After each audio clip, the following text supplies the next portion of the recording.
The flame emperor के last video में हमने देखा था कि जूनर सियावियन को ढूंढने के लिए निकल गई थी। अब देखते हैं कहानी में आगे क्या होता है। आज की चिंग युवान पहले से काफी ज्यादा बदल चुकी थी। एंजल किंगडम में आके उसने बहुत सारी पावर्स प्राप्त कर ली थी और अब वो क्वीन रैंक में प्रवेश कर चुकी थी। उसकी हल्की उभरी हुई छाती, चेहरे पे सदा बनी कोमल मुस्कान और पर्पल प्यूपिल्स चिंग युवान अब पहले से कहीं ज्यादा आकर्षक और मैच्योर लग रही थी। एंजल किंगडम में अभी भी कई आर्च एंजल सत्ता में थे, लेकिन याद रखने वाली बात यह है कि आर्च एंजल्स के पास भी 3 जोड़ी व्हाइट विंग्स होते हैं, जबकि पर्पल विंग्स ये एंजल रॉयल फैमिली की ब्लड लाइन का प्रतीक है। सिर्फ रॉयल ब्लड वाले ही ऐसे विंग्स प्राप्त कर सकते हैं। पर्पल विंग्स का मतलब चिंग युवान फ्यूचर में रेसरेक्शन मैजिक को मास्टर करेगी और ये डिवाइन टेक्निक इतनी शक्तिशाली है कि पीक पावर हाउसेस भी उसके सामने सम्मान से झुकेंगे। इसलिए आज एंजल किंगडम में चिंग युवान की स्थिति लगभग एक क्वीन के जैसी थी। अगर स्ट्रेंथ की कमी ना होती तो आर्च एंजल्स कब के पूरा एंजल किंगडम उसके हाथों में सौंप चुके होते, लेकिन चिंग युवान खुद भी राहत में थी। पूरे राज्य को मैनेज करना सोचते ही सिर दर्द बन जाता। सिस्टर कायसा, आपने अभी क्या कहा? डोवडी कॉन्टिनेंट? अचानक चिंग युवान को कुछ याद आया। उसकी सुंदर आंखें घूमी और वो पास खड़ी महिला की ओर देखने लगी। डोवडी कॉन्टिनेंट के चर्च में चाइल्ड ऑफ लाइट प्रकट हुआ है। कुछ समय बाद क्वीन आपको एंजल ब्लेसिंग भी देंगी, इसलिए वो चाइल्ड ऑफ लाइट हमारे एंजल क्लैन की कुछ एबिलिटीज भी रखता है। कायसा ने नरम आवाज में कहा। डोवडी कॉन्टिनेंट, क्या वो सियावियन है? अचानक चिंग युवान का चेहरा उत्सुकता से भर गया। सियावियन? कायसा थोड़ी कंफ्यूज्ड हुई। नहीं, उसका नाम सियावियन नहीं है। लेकिन इससे पहले कि कायसा पूरी बात कह पाती, चिंग युवान ने बीच में ही रोक दिया। ओह, वो नहीं है? पता नहीं वो अब कैसा होगा। उस समय मैं उसे ठीक से थैंक यू भी नहीं कह पाई। चिंग युवान दूर आकाश की ओर देखने लगी। उसकी पर्पल आंखों में हल्की सी उम्मीद चमक रही थी। ओह, हमारी छोटी प्रिंसेस किसके बारे में सोच रही है? कायसा ने टीजिंग भरे अंदाज में कहा। नहीं, कोई नहीं। सिस्टर कायसा, मजाक मत कीजिए। चिंग युवान घबरा गई। उसके गाल लाल हो गए। वो बिल्कुल भी छुपा नहीं पाई। सिस्टर कायसा, मैं नीचे के वर्ल्ड में जा सकती हूँ? चिंग युवान ने होंठ भींच के हिम्मत जुटाई और कहा। नीचे के वर्ल्ड में जाना है? कायसा चौंक गई। क्या यहाँ पे आना ठीक नहीं लग रहा? लेकिन तुरंत, नहीं, ऐसी बात नहीं है। नहीं, तुम एंजल रॉयल ब्लड लाइन से हो। जब तक खुद को प्रोटेक्ट करने की पावर ना हो तुम नीचे नहीं जा सकती। कायसा ने साफ मना कर दिया।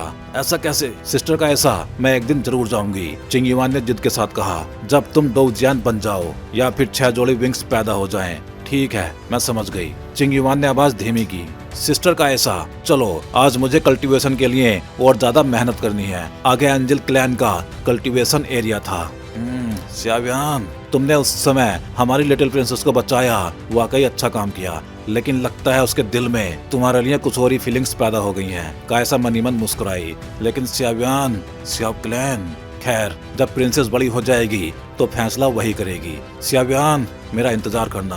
पहले मैं कमजोर थी, लेकिन अगली बार जब हम मिलेंगे तो मैं बहुत स्ट्रॉन्ग हो जाऊंगी। कम से कम तुम पे बोझ तो नहीं बनूंगी, चिंग युवान ने दिल में कहा। 10 दिन बहुत तेजी से बीत गए। 9 दिन तो पलक झपकते ही निकल गए और अब बस आखिरी दिन बचा था। जुमानलिंग में 3 दिनों तक प्रोस्पिरस वर्ल्ड कहे जाने वाला जुमानलिंग रॉयल फैमिली फंक्शन अब शुरू होने ही वाला था। शरीर तो ठीक होना ही चाहिए था, तो फिर अब तक होश क्यों नहीं आया? इस समय बिस्तर पे सीरी लेटी हुई मोइंग की कलाई को सियावियन ने हल्के से थाम रखा था। फिर सियावियन की बॉडी से एक बेहद जेंटल फोर्स निकली जो धीरे धीरे मोइंग की इंजरीज को चेक करने लगी। सियावियन की बात करें तो 23 तरह की हेवनली फ्लेम से बने उसके फिजिक और कुछ हाई लेवल हीलिंग मेडिसिन की हेल्प से उसने सिर्फ 9 दिनों में ही अपनी सारी इंजरीज रिकवर कर ली थी। अब उसकी स्ट्रेंथ उस समय से कहीं ज्यादा भयानक थी जब उसने अभी 4 स्टार डोवडी पीक पे ब्रेक थ्रू किया था। क्या हुआ? क्या वो अब तक नहीं जागी है? कमरे का दरवाजा हल्के से खुला और मुफैंग अंदर आया। उसने बिस्तर पर पड़ी मोइंग को देखते हुए कहा, इंजरीज तो हील हो जानी चाहिए थी, लेकिन पता नहीं अब तक जागी क्यों नहीं। सियावियन ने हल्का सा सिर हिलाते हुए कहा। उसकी आंखों में हल्की सी उलझन थी। वैसे सियावियन, मुझे पूछने का टाइम नहीं मिला, तुम्हें अंदर आखिर क्या एनकाउंटर करना पड़ा? 4 स्टार डोवडी पीक और मिड स्टेज 5 स्टार डोवडी की स्ट्रेंथ के साथ तुम इतनी बुरी हालत में लौटोगे, ये तो पॉसिबल नहीं लगता। मुफैंग बिल्कुल क्यूरियस बच्चे की तरह बोला। हमने जुवानलिंग इंपीरियल पॉन्ड के अंदर जुवानलिंग इंपीरियल फैमिली एनसेंटमेंट हॉल की इंटरसेप्शन एनकाउंटर की। 8 स्टार डोवडी पीक लेवल स्ट्रेंथ, सियावियन ने गंभीर आवाज में कहा। मास्टर गोल्डन ड्रैगन किंग के रिट्रीट में जाने से पहले उसने सियावियन से कहा था कि मुफैंग ऐसा व्यक्ति है जिससे दोस्ती की जा सकती है, इसलिए सियावियन ने सारी बातें बता दी। क्या? अगले ही पल मुफैंग बुरी तरह शॉक्ड हो गया। 8 स्टार डोवडी पीक, ये तो उनके ह्यूमन पैलेस के सीनियर मूजी के बराबर स्ट्रेंथ थी। और सियावियन, ऐसी एग्जिस्टेंस से बच के निकल आया। ये तो बहुत टेरिफाइंग था। अब समझ आया ट्विन घोस्ट एम्परर्स को मारने वाला वही क्यों था। मो फैंग के दिल में भारी उथल पुथल मच गई। जुआनलिंग इंपीरियल पॉन्ड, जो खुद जुआनलिंग रॉयल फैमिली की टेरिटरी है, और वहीं अपनी टेरिटरी में लोगों को मारने की हिम्मत, ये तो बहुत ज्यादा एरोगेंट है। कोई हैरानी नहीं कि एल्डर जू इतना ज्यादा एंग्री थे। मो फैंग को अब समझ आया, दूसरे की टेरिटरी में उनके पैविलियन के डिसाइपल्स पे अटैक, भला कोई एल्डर गुस्सा क्यों नहीं होगा। लगता है फ्यूचर में मुझे इस जुआनलिंग रॉयल फैमिली से थोड़ा और केयरफुल रहना पड़ेगा। तभी बिस्तर पे पड़ी मोइंग की उंगलियां हिली, उसका शरीर अचानक कांपा और सिल्वर बेल जैसी आवाज उसके मुंह से निकली। सियावियान! एक एक्सक्लेमेशन के साथ मोइंग सीधे बैठ गई। सियावियान और मुफैंग दोनों ने नोटिस किया मोइंग अचानक जाग चुकी थी, लेकिन उसका रिएक्शन कुछ अजीब था। जाग गई, बस यही काफी है। सियावियान मुस्कुराया। सियावियान, तुम ठीक हो ना? मोइंग ने हल्के से पूछा। मैं ठीक हूँ, बाद में एल्डर जू आ गए थे इसलिए। सियावियान ने इतना ही कहा, लेकिन शुरुआत में मैंने जो किया उसके लिए मुझे ब्लेम मत करना। जुआनलिंग रॉयल फैमिली की एंशिएंट पावर बहुत ज्यादा स्ट्रॉन्ग थी, इसलिए मैं। सियावियान ने नोटिस किया कि मोइंग की खूबसूरत आंखों में हल्का सा गुस्सा है, तो तुरंत उसने सफाई दी। तुम बास्टर्ड हो, मुझे अकेला छोड़ के जुआनलिंग रॉयल फैमिली की ऑफ स्प्रिंग से लड़ने चले गए। अगर तुम्हें कुछ हो जाता तो? हम एक ही सेक्ट के हैं, तुम्हें कुछ नहीं होना चाहिए। मोइंग की बातों में लॉजिक से ज्यादा इमोशन था। उस समय सिचुएशन अर्जेंट थी और तुम उस पावर को लगातार यूज कर रही थी, जिससे तुम्हारी बॉडी पे बहुत ज्यादा बर्डन पड़ रहा था। सियावियान ने उल्टा उसे डांट दिया। मोइंग ने ठंडी सांस ली और सियावियान की तरफ देखना बंद कर दिया। जब मैं सियावियान को दोबारा देखूंगी तो उसे जरूर मारूंगी, ऐसा सोचा था। आखिर उसने मुझे अकेले एस्केप करने दिया और खुद पीछे रुक गया।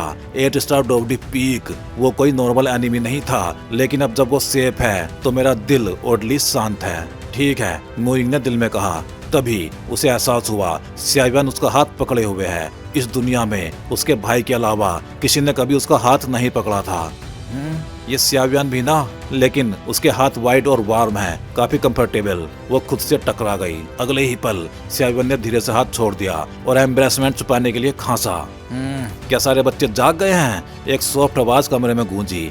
दरवाजे पे एल्डर जू खड़े थे। एल्डर जू, तीनों ने सम्मान से ग्रीट किया। कल जुआनलिंग रॉयल फैमिली ऑक्शन है, 3 एडमिशन टिकट्स अभी अभी मुझे मिले हैं। उनके हाथ में 3 गोल्डन लाइट वाली पेपर स्ट्रिप्स थी। उन पे ड्रैगन फिनिक्स स्टाइल में बड़े अक्षरों में लिखा था, जुआनलिंग रॉयल फैमिली ऑक्शन। पता नहीं इस ऑक्शन में कौन कौन सी स्ट्रेंज चीजें सामने आएंगी। एल्डर जू ने टिकट्स बांटते हुए कहा। ओल्ड जू, जुआनलिंग रॉयल फैमिली ऑक्शन असल में है क्या? मो फैंग ने क्यूरियोसिटी से पूछा। ये ऑक्शन पूरे जुआन सेंटियान का सबसे ग्रैंड इवेंट माना जाता है। पिल वैली के हाई लेवल मेडिसिनल पिल्स को छोड़ दें तो यहाँ सब कुछ मिलता है। पिछली बार ये ऑक्शन 10 साल पहले हुआ था। उस समय immortal length fighting techniques, rare medicinal materials और अनगिनत स्ट्रेंज आइटम्स सामने आए थे। एल्डर जू ने समझाया। यह सुनते ही सियावियान और बाकी सब बहुत खुश हो गए, क्योंकि सियावियान को होली फ्लेम डेवर करने के लिए अब भी काफी सारे मटेरियल्स चाहिए थे। पता नहीं इस ऑक्शन में मुझे वो चीज मिलेगी या नहीं। सियावियान काफी एक्सपेक्ट कर रहा था। चलो, आज जुआनलिंग सिटी बेहद लाइवली है, चाहे सुपर सेक्ट्स हों या नॉन फोर्सेस, सब यहाँ आएंगे। आज अल्केमिस्ट के लिए भी अच्छा दिन है। बिजी मार्केट में हेवन और अर्थ ट्रेजर्स भरे पड़े हैं, मैं तुम्हें दिखाता हूँ। एल्डर जू बोल के बाहर निकल गए। ताओ बाओ का टाइम आ गया। सियावियान हंसा। चारों बाहर निकल के विजय जुआनलिंग सिटी की ओर बढ़ गए। जुआनलिंग सिटी बेहद बस्टलिंग था। जुआन सेंटियान के हर कोने से लोग यहाँ पे जमा थे। उनके हाथों में मौजूद कई चीजें ऑर्डिनरी लोगों की नजर में स्कार्प आयरन थी, लेकिन जरूरतमंद के लिए वो प्राइसलेस ट्रेजर्स थी। इसलिए बिजी मार्केट इतना पॉपुलर था। यहाँ ऑक्शन जैसा नहीं था जहाँ रूल्स कॉम्प्लिकेटेड होते हैं। यहाँ सिर्फ एक चीज थी, सक्सेसफुल ट्रांजैक्शन। चोरी करना बेहद फुलिश आइडिया था। आखिर सब जानते हैं, वेल्थ दिखाना खतरे से खाली नहीं। स्ट्रेंथ के बिना प्रीशियस आइटम्स निकालना आसान नहीं। बिजी मार्केट में बायर और सेलर ही सब कुछ तय करते थे। एग्रीमेंट होते ही ट्रांजैक्शन कंप्लीट। काफी देर चलने के बाद वो सभी डाउनटाउन पहुंचे। अंदर घुसते ही सियावियान ने इंटेंस डैंजियांग महसूस किया। लगता है ये जगह सच में अच्छी है। वो बिना रुके अंदर चला गया। मोइंग और मो फैंग पीछे पीछे आए, लेकिन एल्डर जू गायब हो चुके थे। अगले ही पल एक खूबसूरत बैम्बू बिल्डिंग में एल्डर जू प्रकट हुए। सीनियर, लोगों ने सम्मान से कहा। जुआनलिंग रॉयल फैमिली ने हाल ही में कोई बड़ा मूव किया है? एल्डर जू ने पूछा। ये बर्निंग इंसेंस पैविलियन का सीक्रेट इंटेलिजेंस पॉइंट था। रिपोर्ट कर रहे हैं सीनियर। अभी रॉयल फैमिली ऑक्शन की तैयारी में है, लेकिन जांच में पता चला है कि जुआनलिंग रॉयल फैमिली की ड्रैगन लविंग आर्मी इकट्ठा हो रही है। बाहर मिलिट्री ड्रिल का बहाना है, असल में मेडुसा फैमिली पे अटैक की तैयारी है। एक पतला फिगर बोला। लगता है अब वो और ज्यादा बर्दाश्त नहीं कर पा रहे। ह्यूमन हॉल से सियावी और ग्रीन फ्लूट को बुलाओ। ऑक्शन के बाद मैं खुद उन्हें मेडुसा फैमिली ले जाऊंगा। मुझे शक है रॉयल फैमिली कोई साजिश कर रही है। जी सीनियर, फिर एल्डर जू बोले। ये भी पता लगाओ कि जुआनलिंग एम्प्रेस पॉन्ड में किस डिसाइपल ने मुझे इंटरसेप्ट किया था। जैसा आदेश। उधर 9 हर्ट्ज गैनोडर्मा, तियानसेन स्नो लोटस, सियावियन के मुंह से फैमिलियर नेम्स निकल रहे थे। चारों ओर मेडिसिनल हर्ब्स के ढेर थे। सामने लिखा था फार्मेसी मार्केट। तो यही जुआनलिंग सिटी का ट्रेडिंग सेंटर है। हर किसी का अपना बूथ था। तभी मैंने अभी सियावन को देखा था। अब कहाँ गया? ये डू चुन था, एंशिएंट डेसोलेट पैलेस का डिसाइपल। कल्टीवेशन नहीं, लेकिन टेरिफाइंग फिजिकल स्ट्रेंथ। इतना तेज क्यों भाग रहा है? उसका टीचर बोला। टीचर, पॉइंट ग्रैबिंग कंपटीशन में सियावन ने ट्विन घोस्ट एम्परर्स को मार दिया। उसने मेरी जान बचाई। मैं उसे रीपे करूंगा, लेकिन पहले मैं उसे हरा के दिखाऊंगा। डूचुन हंसा। ये बहुत नेव है, लेकिन मोल्ड हो सकता है। सोलोमन के 3 लवादे में ढके फिगर्स सब ऑब्जर्व कर रहे थे। ऑक्शन के बाद मूव करेंगे। बैम्बू एम्बर, देखते हैं इस बार कैसे एस्केप करता है। घोस्ट वर्ल्ड की शैडो धीरे धीरे फैल रही थी और जुआनलिंग रॉयल फैमिली ऑक्शन अब बस शुरू ही होने वाला था। जुआनलिंग रॉयल फैमिली के अंदर एक काफी शांत बैम्बू फॉरेस्ट की गहराइयों में। वैन जी, तैयारियां कैसी चल रही हैं? किंग जुआनलिंग ने पैविलियन में धीरे से बैठते हुए पूछा। किंग, ऑक्शन पूरी तरह तैयार है, बस कल इसके शुरू होने का इंतजार है। वैन जी ने सम्मान पूर्वक उत्तर दिया। ठीक है, इस ऑक्शन की चीजें बहुत ज्यादा प्रीशियस हैं, इसलिए कोई भी गलती नहीं होनी चाहिए। गार्डिंग पावर में भी कोई ढील मत देना, किंग जुआनलिंग ने इंडिफरेंट आवाज में कहा। जी। वैन जी बोल के तुरंत पीछे हट गया। आखिर ये पूरा ऑक्शन उसी को सौंपा गया था, तो उसे पूरी ताकत से काम करना ही था। पता नहीं क्यों मेरी बाईं आंख लगातार फड़क रही है। कहीं ये कोई बैड ओमेन तो नहीं? किंग जुआनलिंग ने खुद से कहा। लेकिन छोड़ो, इस ऑक्शन के खत्म होते ही हम मेडुसा पे अटैक करने निकल पड़ेंगे। 9 कलर्ड हेवन स्वलोइंग पाइथन, तू मेरी हथेली से बच नहीं पाएगी। जू लाओ, बस सोलोमन के लोगों का इंतजार करो।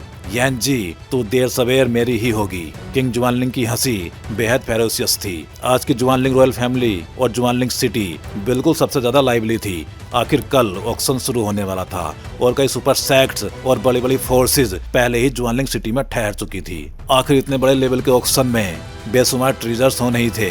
अगर उनमें से 1-2 भी हाथ लग जाएं, तो अपनी स्ट्रेंथ और पीछे के सेक्ट्स दोनों के लिए फायदा ही था। जुआनलिंग सिटी में 2 बेहद पावरफुल फोर्सेस भी मौजूद थी। पहली फोर्स टूलिंग फैमिली। नाम भले ही ज्यादा प्लेजेंट ना हो, लेकिन ये फैमिली जुआनलिंग रॉयल फैमिली की स्थापना के समय से मौजूद थी। इसका बैकग्राउंड बेहद डीप था। इस क्लैन में अर्थ टाइप डोची वाला एक टेरिफाइंग पावर हाउस मौजूद था। मेडुसा फैमिली को रोकने के लिए जो ग्रेट वॉल बनाई गई थी, उसमें भी टूलिंग फैमिली की स्ट्रेंथ का बड़ा योगदान था। वरना केवल जुआनलिंग रॉयल फैमिली के दम पे इतनी विशाल ग्रेट वॉल बनाना बेहद मुश्किल होता। अर्थ एट्रीब्यूट डोची के इस्तेमाल में अर्थ स्पिरिट फैमिली का पूरे जुआन सेंटेन में कोई भी मुकाबला नहीं था। दूसरी फोर्स थी सन फैमिली। सन फैमिली हमेशा से जुआनलिंग रॉयल फैमिली की गार्जियन रही थी, लेकिन रॉयल फैमिली ये भी जानती थी कि सन फैमिली की एम्बिशन छोटी नहीं है। वो धीरे धीरे जुआनलिंग रॉयल फैमिली की जगह लेना चाहते थे। बस रॉयल फैमिली के कुछ ओल्ड मॉन्स्टर से डर के वो खुल के कदम नहीं उठा पा रहे थे। जुआनलिंग रॉयल फैमिली को सन फैमिली की इंटेंशंस का अंदाजा था, लेकिन उन्होंने इसे कभी ओपनली पॉइंट आउट नहीं किया। इसी वजह से दोनों के बीच सरफेस पे शांति बनी रही। हालांकि रॉयल फैमिली को पूरा कॉन्फिडेंस था, अगर सन फैमिली ने गद्दारी की तो उनका पूरा क्लैन ही नष्ट कर दिया जाएगा। लिटिल गर्ल, तू थोड़ा धीरे नहीं चल सकती?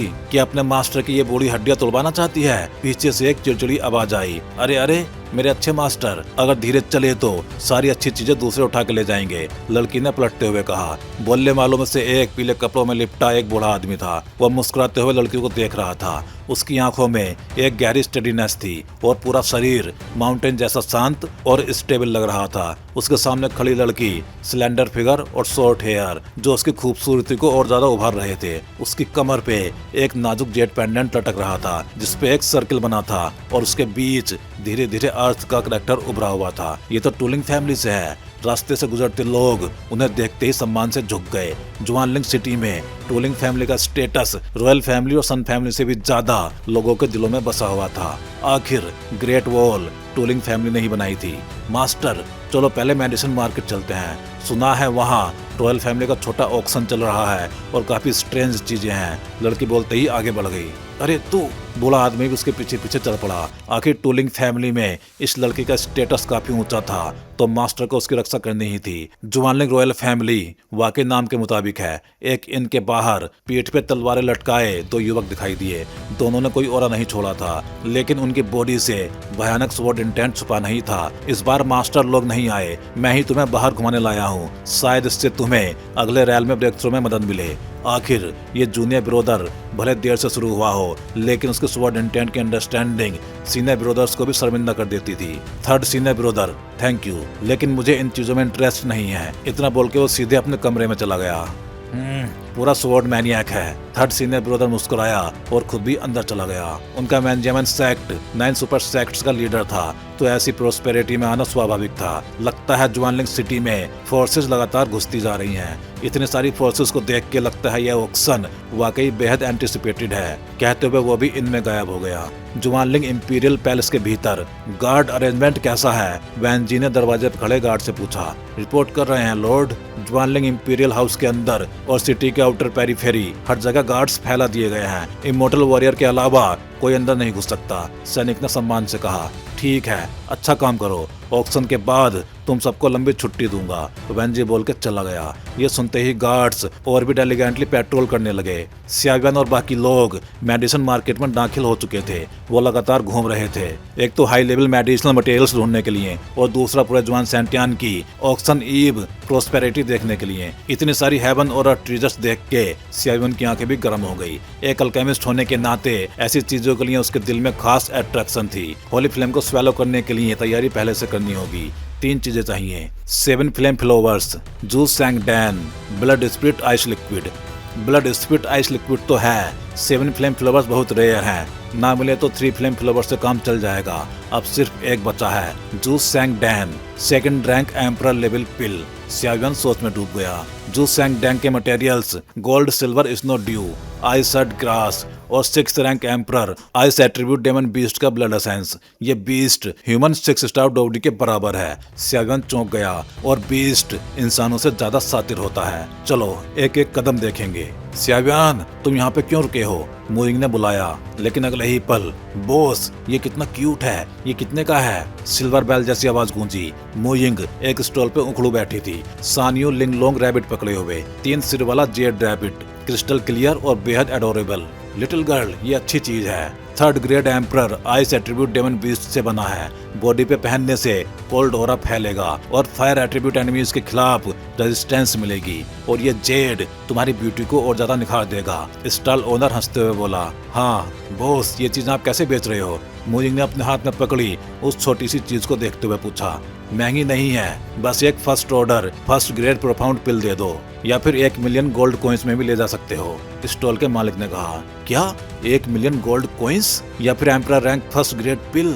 मोइंग के होठ हैरानी से हिले, फिर उसकी खूबसूरत आंखें अपने हाथ में पकड़े जेड रैबिट से हटके सीधे सामने खड़े उस दुबले पतले आदमी पे टिक गई। 1 मिलियन गोल्ड कॉइंस कोई छोटी रकम नहीं थी। भले ही सामने की चीज की वैल्यू ज्यादा हो, लेकिन वो भी 1 मिलियन गोल्ड कॉइंस के बराबर नहीं हो सकती। और एम्परर रैंक फर्स्ट ग्रेड पिल तो और भी ज्यादा कीमती थी। इतनी छोटी सी मैस्कोट इतनी स्काई हाई प्राइस पर बिके, इसमें जरूर कोई गड़बड़ थी। स्टॉल बहुत बड़ा भी नहीं था और बहुत छोटा भी नहीं, करीब 3 मीटर का एरिया। पास के स्टॉल्स के मुकाबले काफी नॉर्मल था, लेकिन स्टॉल पर बैठा आदमी बेहद दुबला पतला था, साधारण मोटे कपड़े पहने हुए, जिससे उसकी पतली बॉडी और ज्यादा साफ दिख रही थी। मोइंग की मिड स्टेज 5 स्टार डोवडी स्ट्रेंथ के बावजूद वो इस आदमी से कोई भी ऑरा महसूस नहीं कर पा रही थी।